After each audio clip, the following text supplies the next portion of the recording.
এই স্বাধীনতার পরে অনেকেই মাস্টার মাইন্ড কে ছিল, দীর্ঘদিন ধরে আমাদের এতদিনের খোঁজা অন্বেষণ যে কে ছিল মাস্টার মাইন্ড, আমরা দেখতে পেয়েছি যে এখন সেই মাস্টার মাইন্ড অলরেডি তার পরিচয় এখন জাতির কাছে পরিচিত। সুপরিচিত জাতির এই সন্তান, লক্ষ্মীপুর জেলার, সেও কিন্তু ব্যাকগ্রাউন্ড যখন আপনি চেক করবেন সেও মাদ্রাসার ছাত্র। সে একসময় পরিচিত ছিল না, আল্লাহ তাআলা এই আন্দোলনের মধ্য দিয়ে তাকে পরিচিত করে দিয়েছেন।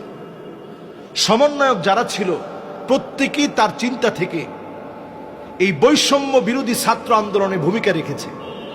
তার নাম হচ্ছে মাহফুজ আলম উর্ফে মাহফুজ আব্দুল্লাহ।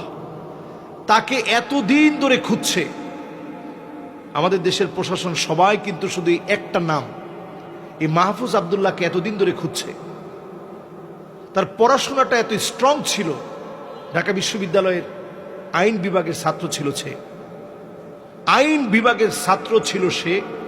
তার পড়াশোনাটা এত স্ট্রং ছিল, তার গবেষণা এত স্ট্রং ছিল, সেই ব্রিটিশ বিরোধী আন্দোলন এবং ব্রিটিশদের বিভক্তির পরে আমরা যখন টুকরা টুকরা হয়ে যাই, সেই সময়ের আমাদের সামাজিক অবস্থা, রাজনৈতিক অবস্থা কি, এই সবগুলো নিয়ে সে গবেষণা চালায়।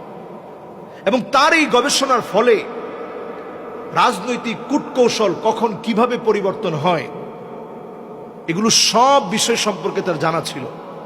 এবং রাজনৈতিক নেতৃবৃন্দের চরিত্র কেমন, কিভাবে তারা মাস্টার প্ল্যান নিতে পারে, এই সকল বিষয় সম্পর্কে সে পড়াশোনা করে। দিনের পর দিন গবেষণা করার পর সে এই আন্দোলনটা, প্রথমে কোটা সংস্কার আন্দোলন নামে এই আন্দোলনটায় প্রথম সে সমন্বয়কারী যারা আছে তাদেরকে সামনের দিকে এগিয়ে দিয়ে একের পর এক কিভাবে আন্দোলন আসবে, আন্দোলন কিভাবে আরো চাঙ্গা হবে, সব প্ল্যান দিয়েছে সে পিছনে থেকে। এখন সে ব্যক্তিটাই প্রধান উপদেষ্টার সহকারী হবে। অনেকে তার যোগ্যতা নিয়ে প্রশ্ন তুলছেন, আমরা তার জন্য দোয়া করতে থাকি। এবং সে যেহেতু মাদ্রাসা ব্যাকগ্রাউন্ডের, আমরা তার জন্য সব সময় দোয়া করি, তার জন্য খেয়াল রাখি। তার এই কাজের মধ্য দিয়ে নতুন একটা সূর্য উদিত হয়েছে, বিজয় এসেছে। সবাই তাকে স্মরণ করছে, তাকে পরামর্শ দিয়ে তার পথটা যেন সহজ হয়, তার চিন্তাগুলো যেন আমাদের চিন্তা হয়ে এই জাতিকে সামনের দিকে এগিয়ে নিয়ে যায়। আসলে আমরা সবসময় বলি, যুগ জমানা পাল্টে দিতে চাই না অনেক জন, এক মানুষই আনতে পারে জাতির জাগরণ। আসলে এই জাতির জাগরণ আনার ক্ষেত্রে জেনারেশন জেড এর একজন তাত্ত্বিক নেতা হচ্ছেন তিনি। আইন বিভাগের ছাত্র হলেও বিশ্ব রাজনীতি, সমাজ এবং রাষ্ট্র গঠন, মনোজগৎ নিয়ে তার প্রচুর পড়াশোনা ছিল।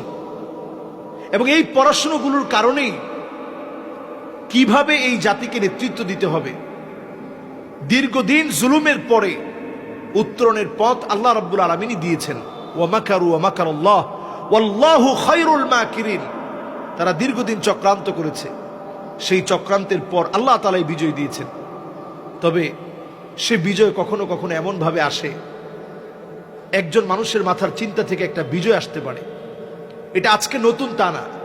তাহরির স্কয়ারে হোসনে মুবারকের দীর্ঘদিনের জুলুমের পরে একজন মানুষের মাথায় প্রথম আন্দোলনের চিন্তা আসে এবং সেই সর্বপ্রথম আন্দোলনের ডাক দেয়। এবং দেখা যায় সেখানেও হোসনে মুবারকের মতো জুলম আর নির্যাতন যে চালিয়েছিল, এত বড় জালেম, সে টিকতে পারেনি। আমাদের দেশেও জালেম টিকতে পারেনি। আমরা আজকে যারা এখন উপদেষ্টায় আছে, আমরা প্রত্যেককে সহযোগিতা করব, খুব বেশি তাড়াহুড়া করব না। ওয়াকানাল ইনসানু আজুলা, ওয়াকানাল ইনসানু আজুলা। মানুষ বড় তাড়াহুড়া করে, বড় তাড়াহুড়া করে, আমরা তাড়াহুড়া করব না। 16টা বছর যারা জুলুম করেছে, 16 দিনও যদি আমরা সময় না দিই, যারা মানুষের উপরে দিনের পর দিন জুলুম করেছে, তাদের জুলুমের সাক্ষী এমন, জুলুম করার পর তারা একদিন টিকতে পারেনি। অথচ যাদেরকে জুলুম করলো দিনের পর দিন, তারা কিন্তু এই 17টা বছর তারা কিন্তু এই জুলুম সহ্য করে টিকেছিল ঠিকই। জালেমরা টিকতে পারে না, জালেমদেরকে আল্লাহ তাআলা তিলে তিলে নিঃশেষ করে দেন। ইন্না বাতশা রাব্বিকা লাশাদীদ, আল্লাহর ধরাটা বড় কঠিন, পাকড়াওটা বড় কঠিন। এই আল্লাহ রাব্বুল আলামিনের যে সমস্ত ছোট ছোট আল্লাহ রাব্বুল আলামিনের গোলামদেরকে দিয়ে আল্লাহ তাআলা এই মহৎ কাজটি করিয়েছেন, তাদেরকে জাতি স্মরণে রাখবে।